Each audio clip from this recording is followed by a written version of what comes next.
Hello friends, welcome to science magnet. दोस्तों कैसे हैं आप लोग सभी? आई होप सभी अच्छे हैं, शानदार हैं, जानदार हैं। दोस्तों एसिड बेस एंड सॉल्ट की क्लास नंबर 3 हम लोग शुरू करने जा रहे हैं। सभी आप लोग जुड़ जाइए। गुड मॉर्निंग आप सभी को। और दोस्तों इस टेलीग्राम चैनल से भी कनेक्ट हो जाइए सारी क्लास की इंपॉर्टेंट अपडेट के लिए। और 2025 के सभी एग्जाम्स के लिए साइंस का फाउंडेशन बैच आप लोगों का शुरू हो चुका है। चाहे आप लोग ग्रुप डी की तैयारी कर रहे हो, एलपी की कर रहे हो, टेक्नीशियन की, अभी और भी भर्ती आएगी, तो साइंस का फाउंडेशन बैच है। आप लोगों को ये सारे फीचर्स है। ज्वाइन कैसे करना है? साइंस मैग्नेट ऐप इंस्टॉल करिए, कोर्स वाले सेक्शन में जाओगे, निर्माण बैच कॉम्बो लोगे तो उसमें चारों सब्जेक्ट मिल जाएंगे। केवल साइंस का लोगे, साइंस मिल जाएगा। बाय नाउ करके पेमेंट कर दे, क्लास आप लोग की चल जाएगी। चलिए दोस्तों शुरू करते हैं आज का सेशन। चलिए, हम लोग एसिड के बारे में पढ़ चुके हैं। अम्ल क्या होते हैं, अम्ल की केमिकल प्रॉपर्टीज यानी रासायनिक गुणधर्म भी हम लोग देख चुके हैं कि अम्ल की अभिक्रिया धातु से करवाते हैं तो क्या होता है ना। ये सारी चीजें हम लोगों ने देख चुके हैं। अब हम लोग बात करेंगे दोस्तों बेसेज की यानी क्षारक की। क्या होते हैं बेस यानी क्षारक, क्या होते हैं बताइए। तो दोस्तों जैसे एसिड आपको एसिड आपने किसको कहा था? ऐसे पदार्थ जो जल में घुलने पर हाइड्रोजन आयन दे। ठीक है। अब अगर हम लोग बात करें दोस्तों एक पदार्थ की जिसका नाम है सोडियम हाइड्रोक्साइड, आ गई बात समझ में? जब आप लोग इसे पानी में डालते हैं तो ये आपको क्या देता है? सोडियम आयन और OH माइनस, इन दो आयनों में वो अलग हो जाता है। क्या आप लोगों को हाइड्रोजन आयन मिला? यस और नो? सर नहीं मिला। क्या मैं इसको एसिड बोलूं, अम्ल बोलूं? नहीं सर, इसको अम्ल नहीं बोल सकते। चलिए अब बात करते हैं दोस्तों बेस यानी क्षारक किसको बोलते हैं? ऐसे पदार्थ जो जल में घुलने पर ये OH माइनस ये वाला आयन दे। तो क्या ये आयन दे रहा है? क्या यस दे रहा है। तो क्या मैं इसको एक बेस यानी क्षारक बोल सकता हूं? क्या बिल्कुल सर बोल सकते हैं। चलिए और एग्जांपल लेते हैं दोस्तों। इस पदार्थ का नाम है पोटेशियम हाइड्रोक्साइड। तो जब आप लोग इसे जल में डालते हैं तो ये आप लोगों को क्या देता है? पोटेशियम आयन और ये OH माइनस ये वाला आयन देता है। तो क्या ये OH माइनस दे रहा है? क्या यस। तो क्या मैं इसको एक बेस यानी क्षारक बोल दूं? क्या बोलो, यस और नो? बिल्कुल सर बोल सकते हैं। तो दोस्तों क्षारक आप लोग किसको बोलते हैं? ऐसे पदार्थ जो कि ये आयन देते हैं। इस आयन का नाम क्या है? हाइड्रोक्साइड है ना। ये OH माइनस, इसका नाम क्या है? हाइड्रोक्साइड। तो ऐसे पदार्थ जो कि पानी में घुलने पर हाइड्रोक्साइड आयन देते हैं उसे हम लोग बेस यानी क्षारक बोलते हैं। दोस्तों क्या बेस के बारे में आप लोगों को और कुछ भी पता है क्या? बिल्कुल सर बताओ। जैसे अगर बात करी जाए इनकी टेस्ट की यानी स्वाद की, वो क्या होता है? कड़वा होता है। आगे बात समझ में? दोस्तों अगर आप लोग इसको टच करोगे तो इसका जो एहसास होता है कैसा होता है? फिसलन जैसा होता है। जैसे साबुन पर हाथ लगाओगे तो थोड़ा फिसलन जैसा एहसास होता है ना। तो इस पे भी जब आप लोग हाथ लगाओगे, टच करोगे तो इस पे दोस्तों कैसा एहसास होगा? जैसे फिसलन जैसा। ठीक है। दूसरी बात दोस्तों, अगर कोई क्षारीय प्रकृति का पदार्थ है, बेसिक नेचर का क्या है? कोई सब्सटेंस है, अगर आप लोग इसमें लिटमस पेपर डालेंगे रेड कलर का तो वो किस में कन्वर्ट हो जाएगा? ब्लू कलर में। देखो ये नीचे आप लोग देख पा रहे हो ना, क्लियर है? केशरी लाल यादव नाम का एक लड़का रो रहा है वो क्लास में, सर ग्रुप डी रद्द होने वाला है। तो तुमको तो क्या दिक्कत है? तुम्हारा तो वैसे भी सिलेक्शन नहीं होता है ना। मतलब तुम क्या है, बस इसे ऐसे ही यूट्यूब पे रोज वीडियो देखते रहा करो फालतू की। ग्रुप डी रद्द हो गया, ग्रुप डी की भर्तियां बढ़ गई, कोई कम हो गई, एलपी की वैकेंसी कल आएगी, रिजल्ट परसों आएगा, बताओ क्या हो सकता है, फॉर्म कैसे भरे, जोन कौन सा चुने। बस जिंदगी भर तुम ऐसे ही वीडियो देखते रहना और अपने आप को परेशान करते रहना। पढ़ाई तो तुमसे होती नहीं है, जो काम की चीज है ना पढ़ाई, वो तो होती नहीं। इसके अलावा तुमसे सारी चीजें करा लो। आ गई बात समझ में? तो इसके बाद में क्षारक के बारे में, बेसिस के बारे में आपको कुछ चीजें पता होनी चाहिए। क्या? पहली इंपॉर्टेंट चीज दोस्तों, इनका स्वाद कड़वा होता है। अगर बात करेंगे इनको जब आप लोग टच करोगे तो आप लोगों को फिसलन जैसा एहसास होता है। तीसरा, जो भी आप लोगों के बेसिक नेचर यानी क्षारीय प्रकृति के जो पदार्थ होते हैं, अगर उसमें हम लोग रेड कलर का लिटमस पेपर डालेंगे तो उसका कलर क्या हो जाएगा? ब्लू हो जाएगा। चलिए दोस्तों अब हम लोग बात करते हैं कि सर ये अल्कली क्या होता है, क्षार किसको, देखो एनसीईआरटी में बेस की हिंदी लिखी हुई है क्षारक और दोस्तों अल्कली की हिंदी लिखी हुई है क्षार। तो पहले हम लोग समझते हैं ये क्षार और क्षारक में क्या अंतर है, ये क्या दोनों एक ही होते हैं या अलग होते हैं, क्या होते हैं। देखो दोस्तों मेरी बात समझो, जो बेस होते हैं ना, जो क्षारक होते हैं, ऐसा नहीं है कि जितने भी आप लोगों के बेस होते हैं क्षारक होते हैं वो आप लोगों के पानी में घुल जाते हैं। आ गई बात समझ में। कुछ बेस ऐसे भी होते हैं, कुछ क्षारक ऐसे भी होते हैं जो पानी में नहीं घुलते और कुछ क्या होते हैं, घुल जाते हैं। तो ऐसे क्षारक जो पानी में घुल जाते हैं उन्हें आप लोग बोलते हैं क्षार, या ऐसे बेस जो वाटर में सॉल्युबल होते हैं उन्हें बोलते हैं अल्कली। जैसे दोस्तों अगर हम लोग बात करें सोडियम हाइड्रोक्साइड की, क्या ये पानी में घुल जाता है क्या, बिल्कुल। तो क्या मैं इसको अल्कली यानी क्षार बोल सकता हूं, बिल्कुल। सेम दोस्तों पोटेशियम हाइड्रोक्साइड को भी क्या मैं अल्कली यानी क्षार बोल सकता हूं क्या, बिल्कुल। तो दोस्तों जो घुलनशील क्षारक होते हैं ना उसको हमने एक नया नाम दे दिया क्षार। क्लियर है। क्या मैं बोल सकता हूं क्या जितने भी क्षारक होते हैं वो क्षार होते हैं, जितने भी अल्कली होते हैं बेस होते हैं, बिल्कुल सही बात, क्योंकि ऐसे बेस को तो आपने अल्कली बोला है जो घुलनशील है, ठीक है। लेकिन क्या मैं बोल सकता हूं क्या जितने भी क्षारक होते हैं, जितने भी बेस होते हैं वो अल्कली होते हैं, नहीं।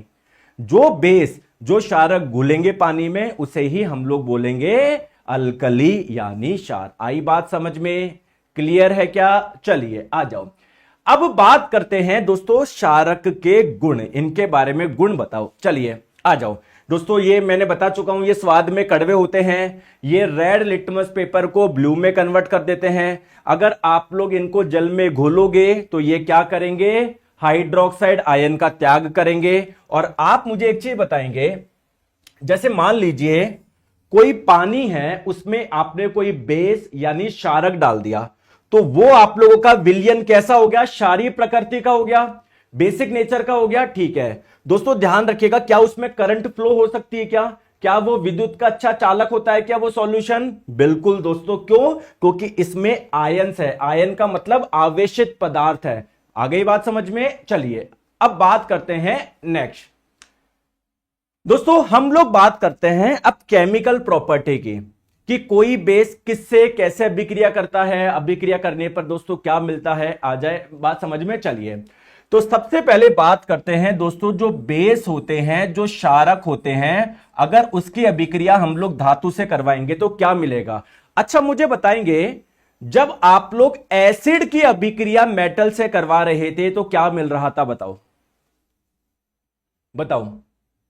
जब आप लोग किसी अम्ल की अभिक्रिया धातु से करवा रहे थे तो क्या मिल रहा था, अगर आपको याद हो तो कल देखा था हमने एसिड की रिएक्शन जब मेटल से करवा रहे थे, अम्ल की अभिक्रिया जब धातु से करवा रहे थे तो एक तो आप लोगों को सॉल्ट यानी लवण मिल रहा था, साथ में कौन सी गैस मिल रही थी, हाइड्रोजन गैस। दोस्तों यहां पर भी जब आप लोग कुछ बेस यानी क्षारक की अभिक्रिया किसी मेटल से करवाते हो, यहां पर भी आप लोगों को हाइड्रोजन गैस मिलती है और सॉल्ट मिलता है। तो सेम वही चीज है, अगर आप लोग क्षारक यानी बेस की अभिक्रिया किसी धातु से करवाते हैं तो आप लोगों को क्या मिलता है, एक तो मिलता है लवण और साथ में क्या मिलता है, हाइड्रोजन गैस। करके देख ले, मैंने अभी आप लोगों को बताया।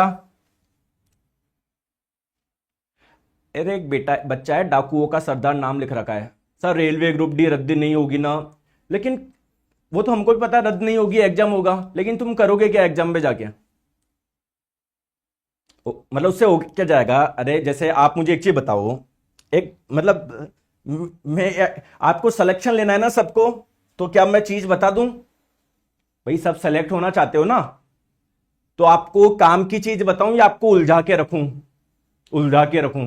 दोस्तों मेरी 2 बजे वाली क्लास में भी आ जाओ, 6 बजे भी आ जाओ, 8 बजे भी आ जाओ, 10 बजे भी आ जाओ। और दोस्तों मैं रात को रोज इंस्टाग्राम पे लाइव आता हूं 10 बजे, हैं ऐसे उलझा के रखूं या बिल्कुल सरल और सटीक बात बताऊं। सर सरल और सटीक बात बताओ, मुझे सिलेक्शन लेना है सर, ठीक है। तो बेटा अगर आपको किसी भी एग्जाम का सिलेक्शन लेना है तो पहले उसका जाके सिलेबस देखो। सर मैंने सिलेबस देख लिया सर, मैथ्स है, रीजनिंग है, साइंस है, जीके है, क्या सिलेबस देखने से सिलेक्शन हो जाता है क्या, नहीं, उसको पढ़ना पड़ता है ना। तो सिलेबस में क्या लिखा हुआ है, साइंस के सिलेबस में 9वीं 10वीं तक की साइंस, मतलब 9th और 10th की एनसीईआरटी में जितने भी टॉपिक है वो आपको अच्छे से आना चाहिए। क्या हम लोग वो टॉपिक कर रहे हैं? क्या आप लोग पढ़ रहे हो? क्या अगर आप पढ़ रहे हो, आपको समझ में आ रहा है, तो धीरे धीरे आप लोगों का सिलेबस पूरा हो रहा है।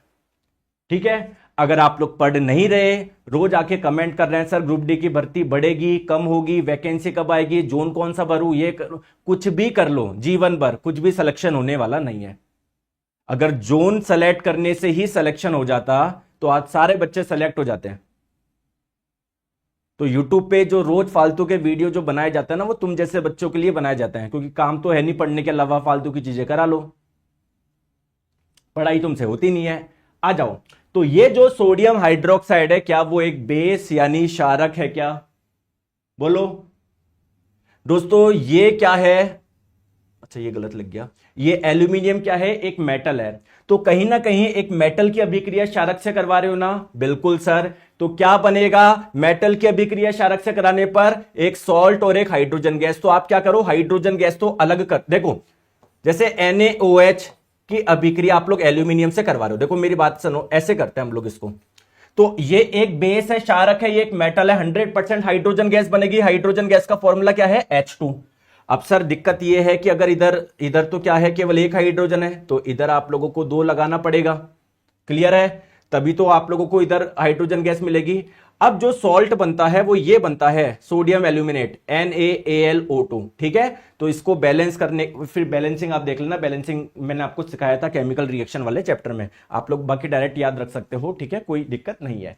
चलिए दोस्तों, मुझे एक चीज बताएंगे, कल मैंने आप लोगों को बताया था जितने भी मेटल के ऑक्साइड होते हैं वो कैसी प्रकृति के होते हैं?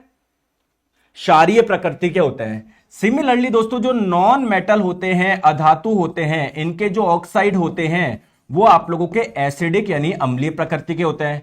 तो अगर मैं किसी बेस की रिएक्शन नॉन मेटल के ऑक्साइड से कराऊंगा तो इसका मतलब क्या है? बेस की रिएक्शन मैं एसिड से करवा रहा हूं, बेस की रिएक्शन एसिड से करवा रहा हूं। और कल भी मैंने आपको बताया था, जब आप लोग किसी एसिड की रिएक्शन बेस से करवाते हो तो ऐसी रिएक्शन को बोलते हैं न्यूट्रलाइजेशन रिएक्शन, उदासीनीकरण अभिक्रिया, और आप लोगों को प्रोडक्ट में क्या मिलता है?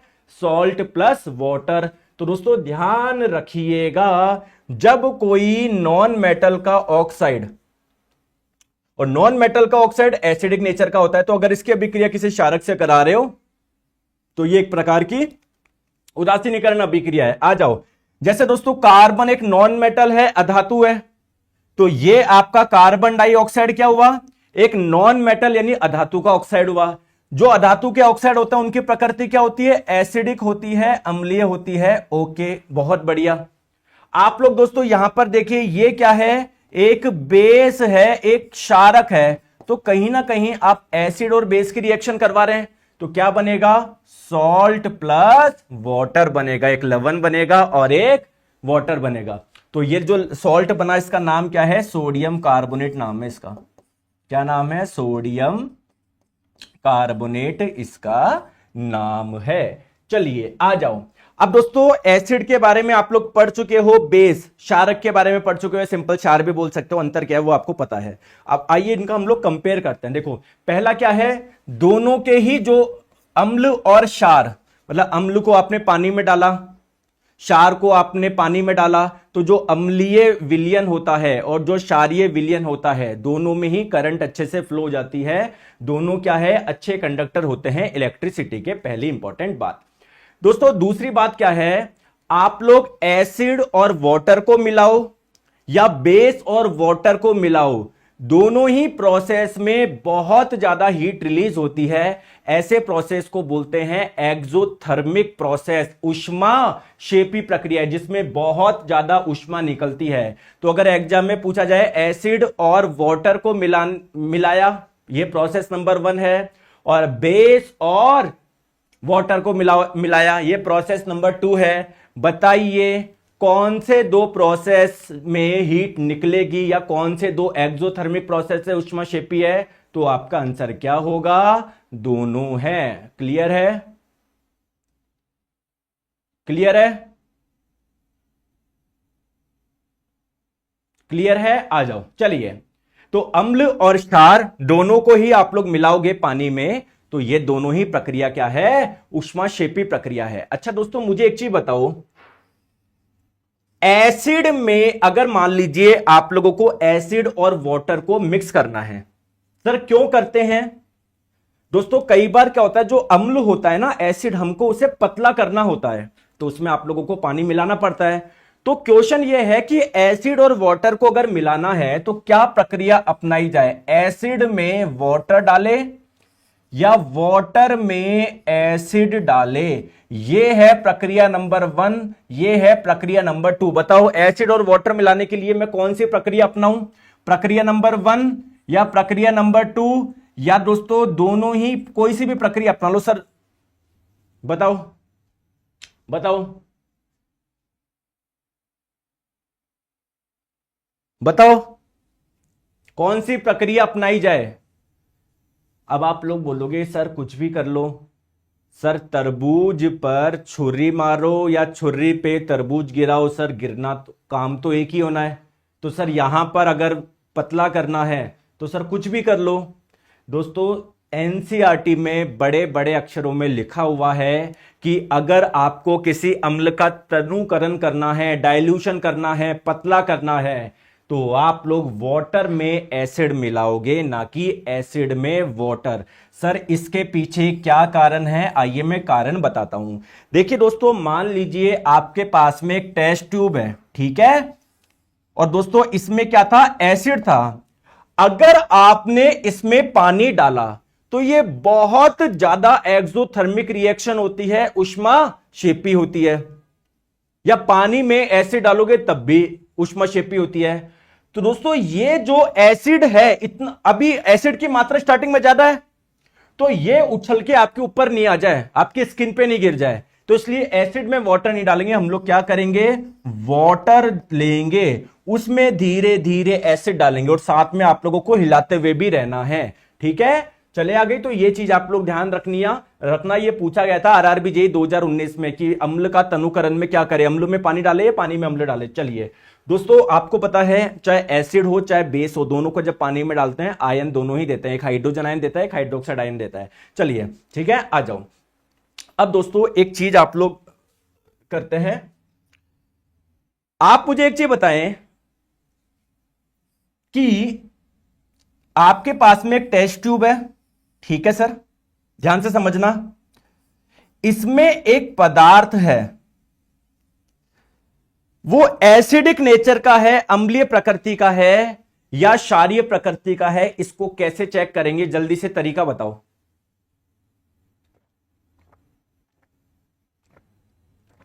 बताओ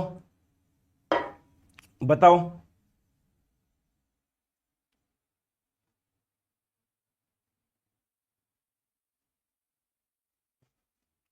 बेटा साहिल गुप्ता जी इधर पढ़ लो, है ना। ज्यादा एक बच्चा बोल रहा है कि सर आप है ना कुछ स्किप मत क्या करो, मतलब तुम बताओगे मुझे एक भी चीज ऐसी बता दो जो आप लोगों से एग्जाम में सॉल्व नहीं हो। पढ़ाई, तभी तो उधर रह गए तुम, सर ये करा दो वो। मतलब मैंने आपको 1000 बार बोल दिया है कि दोस्तों जो मैं पढ़ा रहा हूं अच्छे से पढ़ लीजिए, ध्यान लगा के, आपका सिलेक्शन हो जाएगा। लेकिन आप ध्यान पढ़ाई में तो देते नहीं हो, फालतू की चीजें करते रहते हो। बताओ।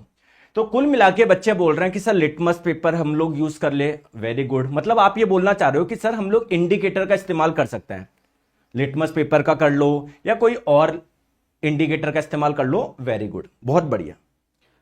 अब दोस्तों मैंने आपको बोला कि ये एक एसिड है, ये एक अम्ल है, बहुत बढ़िया। दोस्तों एक दूसरी टेस्ट ट्यूब ली, उसमें भी मैंने क्या डाला? एक एसिड यानी अम्लीय प्रकृति का पदार्थ डाला। अब मैं आपको बोल रहा हूं कि इनमें से कौन स्ट्रॉन्ग एसिड है, कौन प्रबल अम्ल है? बताओ बताओ बताओ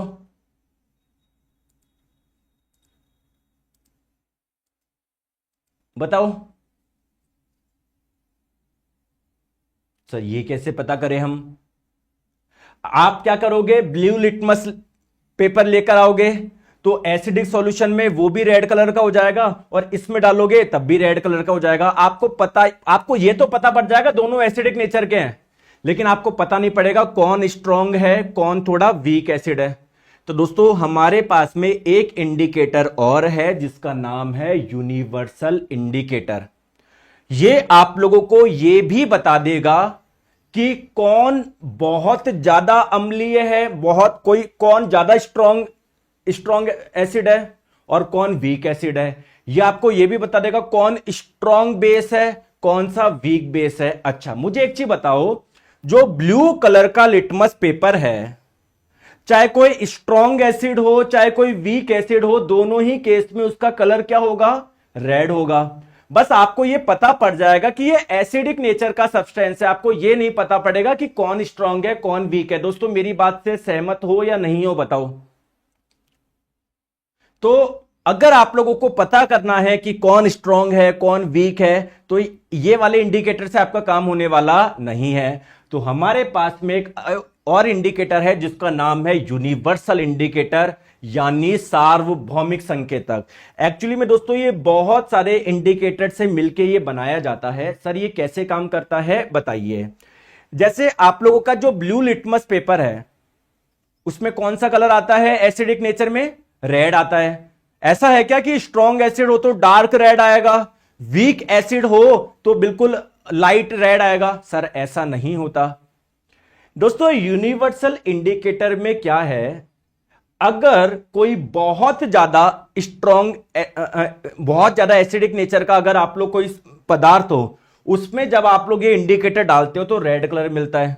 थोड़ा कम एसिडिक होता है तो हल्का रेड मिलता है, थोड़ा सा और कम एसिडिक होता है तो ऑरेंज मिलता है, थोड़ा सा क्षारीय प्रकृति का होता है तो ग्रीन मिलता है, थोड़ा सा ज्यादा क्षारीय प्रकृति का होता है तो और ग्रीन मिलता है, डार्क ग्रीन, और ज्यादा बेसिक नेचर का होता है तो ब्लू कलर का मिलता है। तो क्या ये आप लोगों को बहुत अलग अलग कलर दे रहा है क्या?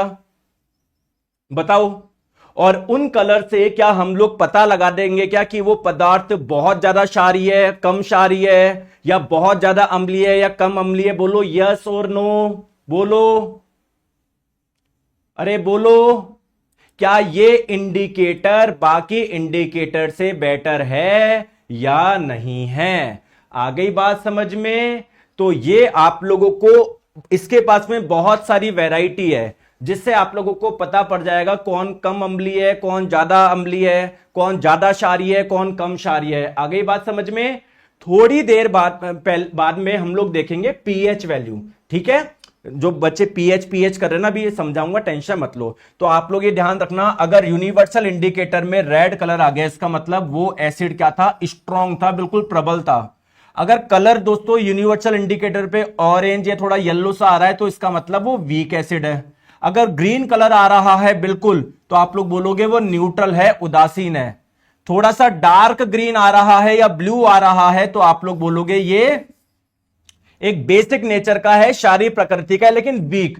अगर डार्क वॉयलेट या इंडिगो आ रहा है तो आप लोग बोलोगे स्ट्रॉन्ग है, ये आप लोगों का प्रबल क्षारीय प्रकृति का है। आगे बात समझ में क्लियर है? चलिए अब दोस्तों बात करते हैं सबसे पहले हम लोग पीएच वैल्यू। पीएच क्या होता है? देखो अब हम क्या बार बार इंडिकेटर का इस्तेमाल करेंगे क्या?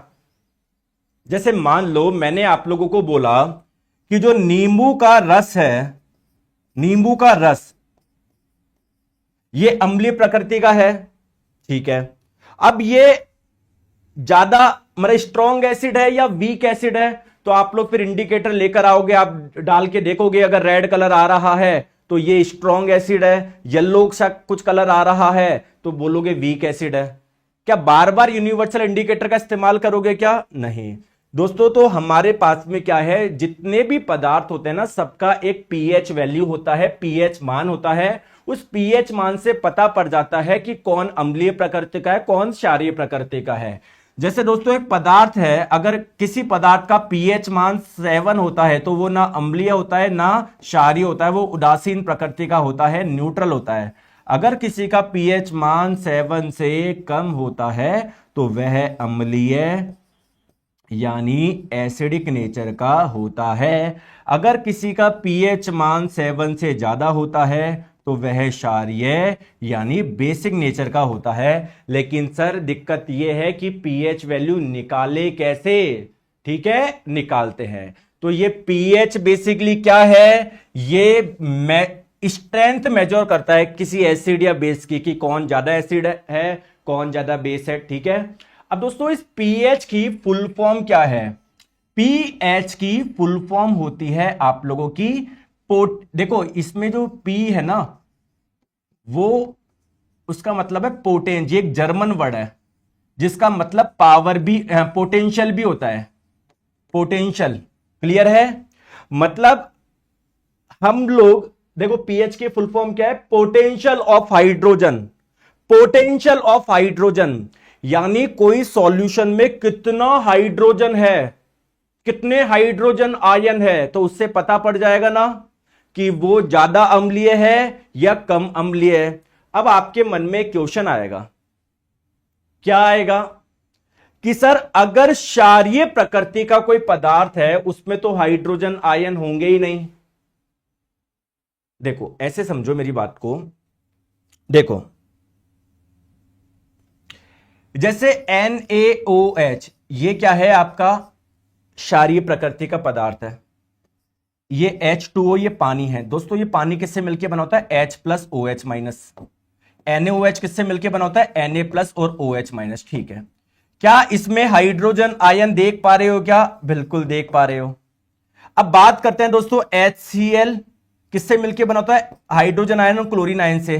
H2O किससे मिलकर बना होता है, H प्लस और OH माइनस से। क्या इसमें भी हाइड्रोजन आयन देख पा रहे हो क्या, बिल्कुल। ज्यादा कहां पर दिख रहे हैं, यहां पर ज्यादा है, यहां पर कम है। तो हाइड्रोजन आयन जो होते हैं वो दोनों में ही होते हैं, अम्लीय विलयन में भी, क्षारीय विलयन में भी। तो हम लोग ये देखते हैं हाइड्रोजन आयन किसमें ज्यादा है, जिसमें ज्यादा होंगे वो अम्लीय प्रकृति का होगा, जिसमें कम होंगे वो क्षारीय प्रकृति का होगा। तो सर चेक कैसे करते हैं, देखो जैसे मैंने आपको बोला कि कोई एक सॉल्यूशन है, उसके एक मोल में, सॉरी रुको, ठीक है, देखो जैसे इसका फॉर्मूला क्या होता है, हालांकि आप लोगों को एनसीईआरटी में नहीं लिखा हुआ, ये मैं आप लोगों को ये फॉर्मूला मैंने बता दिया, हालांकि एनसीईआरटी में नहीं है, आप सीधे से ध्यान रख लो। अगर किसी सॉल्यूशन में हाइड्रोजन आयन की मात्रा ज्यादा होती है तो उसका पीएच मान क्या आएगा, कम आएगा। पीएच मान कम होने का मतलब वो एसिडिक यानी अम्लीय प्रकृति का है। क्लियर है, बात आ गई समझ में। अगर किसी सॉल्यूशन, किसी विलयन में हाइड्रोजन आयन की मात्रा कम है तो उसकी पीएच वैल्यू ज्यादा आएगी। पीएच वैल्यू ज्यादा होने का मतलब वो बेसिक नेचर यानी क्षारीय प्रकृति का है।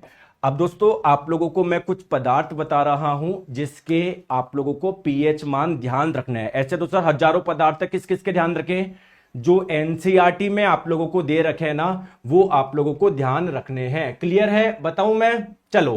तो दोस्तों कुछ पदार्थ है जिसके पीएच मान ध्यान रखने हैं, सीधे सीधे आप लोगों के एग्जाम में इन्हीं पदार्थों से पूछे जाते हैं। सबसे पहले दोस्तों हमारे पेट में एक रस बनता है जिसका नाम है जठर रस। इसका पीएच मान कितना होता है, 1.2। क्या 7 से कम है क्या, बिल्कुल है। इसका मतलब ये अम्लीय प्रकृति का है क्या, बिल्कुल है। क्यों है, क्योंकि इसमें HCl हाइड्रोक्लोरिक एसिड होता है। ठीक है, तो जठर रस का पीएच मान ध्यान रखेंगे।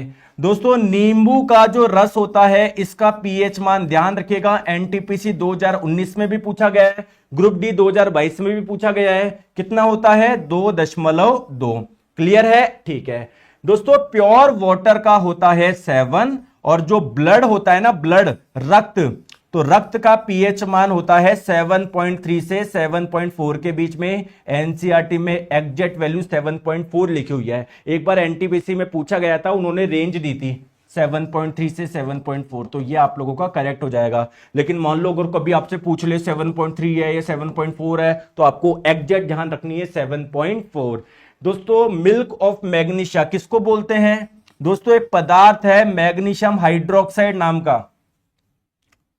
क्लियर है, इसे मिल्क ऑफ मैग्नीशिया, मैग्नीशिया का दूध भी बोलते हैं। तो इसका पीएच मान कितना होता है, 10 होता है। क्या 7 से ज्यादा होता है क्या, इसका मतलब ये क्षारीय प्रकृति का है।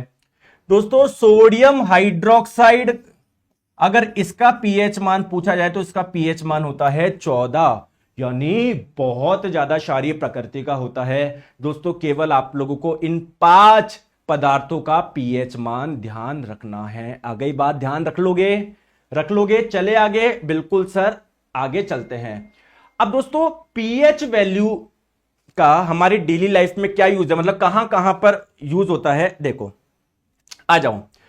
दोस्तों सबसे पहले अगर हम बात करें, एक चीज मुझे बताओ, हमारी बॉडी की जो पीएच है ना वो 7 से 7.8 के बीच में होनी चाहिए, ना इससे कम ना इससे ज्यादा। इसी रेंज में हमारी बॉडी ढंग से काम करती है। तो आप लोग बहुत ज्यादा, अच्छा आपको बोला जाता है क्या क्या कि पानी बहुत ज्यादा पिया करो? क्या आप लोगों को बोला जाता है क्या पानी ज्यादा पिया करो? उसका कारण क्या है? मान लीजिए आपने कोई ऐसा फूड खा लिया जो बहुत ज्यादा एसिडिक यानी अम्लीय प्रकृति का था, तो कुल मिला के आपकी बॉडी की पीएच थोड़ी कम हो जाएगी। बहुत बढ़िया। तो अम्ल के प्रभाव को कम करने के लिए आप लोग, जैसे देखो पानी की पीएच होती है 7, एसिड की पीएच होती है 7 से कम। तो अगर आप लोग पानी पियोगे तो कहीं ना कहीं आप लोग पीएच को 7 की ओर लेकर आ रहे हो ना? बोलो। या आपने कोई बहुत ज्यादा क्षारीय प्रकृति का पदार्थ खा रहे हो, आपकी बॉडी की पीएच बढ़ गई, मान लो 9 हो गई, 10 हो गई। तो अगर आप लोग जितना ज्यादा पानी पियोगे, पानी की पीएच होती है 7, तो यानी ये 7 पीएच वाला पदार्थ आपकी बॉडी में ज्यादा है, तो आपकी बॉडी की पीएच कहीं ना कहीं 7 की ओर भागेगी, नहीं भागेगी? तो इसलिए बोला जाता है पानी क्या होना चाहिए? ज्यादा पीना चाहिए। क्लियर है? चलिए आ जाओ, नेक्स्ट हम लोग बात करते हैं दोस्तों, जो वर्षा होती है, अगर उस वर्षा के पानी का पीएच मान 5.6 से कम है तो इस वर्षा को हम लोग बोलेंगे एसिड रेन। आ गई बात समझ में? ठीक है, ठीक है, ध्यान रख लेना ये। अगर कब बोलेंगे उस रेन को एसिड? जब उसकी पीएच 5.6 से कम होगी। दोस्तों जो मिट्टी होती है ना, मिट्टी की भी एक स्पेसिफिक पीएच होनी चाहिए, तभी उसमें प्लांट क्या करेंगे? ग्रो करेंगे। तो अगर मिट्टी की पीएच का मान ज्यादा है तब भी प्लांट ग्रो नहीं करेंगे, कम है तब भी ग्रो नहीं करेंगे। तो अगर आप लोगों से पूछा जाए मिट्टी की पीएच कम है तो उसमें क्या डालेंगे? कुछ क्षारीय प्रकृति का पदार्थ डालेंगे। क्या डाला जाता है? कैल्शियम ऑक्साइड जनरली हम लोग डालते हैं, कैल्शियम ऑक्साइड या कैल्शियम हाइड्रोक्साइड। आ गई बात समझ में? उसकी क्षारीयता बढ़ाने के लिए। आ गई बात समझ में? ठीक है। और कुछ एल्यूमिनियम सल्फेट या सल्फ्यूरिक, अगर मिट्टी की पीएच मान बहुत ज्यादा, अगर आपको अम्लीय करना है तो कुछ अम्लीय प्रकृति का पदार्थ डालेंगे, जैसे वो सल्फ्यूरिक एसिड वगैरह हम लोग डाल सकते हैं। क्लियर है बेटा? ठीक है, आ गई बात समझ में? चलिए आ जाओ, चलो नेक्स्ट बात करते हैं हम लोग। दोस्तों ये मैंने आपको बायोलॉजी में पढ़ाया था कि जो हमारा पेट होता है उसके अंदर एक एसिड बनता है जिसका नाम है HCl। क्लियर है? चलिए अब बात करते हैं, एक चीज मुझे बताओ, अगर आपके माउथ की पीएच कम हो गई, मुंह की पीएच 5.5 से कम हो जाती है ना, तो दिक्कत क्या होती है? हमारी मुंह में बैक्टीरिया की ग्रोथ होना शुरू हो जाती है, और जितने ज्यादा बैक्टीरिया आप लोगों के ग्रो करेंगे वो आप लोगों के टूथ का डिके करेंगे, आपके दांतों में सड़न शुरू हो जाएगी। आ गई बात समझ में? तो दोस्तों आप मुझे बताओ, जो टूथपेस्ट आप लोग यूज करते हो वो अम्लीय प्रकृति का होना चाहिए या क्षारीय प्रकृति का? बताओ दोस्तों, हमको क्या करना है? पीएच कम होने से बचाना है। तो अगर टूथपेस्ट भी आपने अम्लीय प्रकृति का इस्तेमाल करा तो दोस्तों आपका मुंह में तो बहुत मतलब पीएच वैल्यू और कम हो जाएगी। तो हम लोगों को क्षारीय प्रकृति का इस्तेमाल करना है। तो अगर एग्जाम में पूछा जाए कि जो टूथपेस्ट होता है वो कौन सी प्रकृति का होता है, बताएंगे? बताएंगे?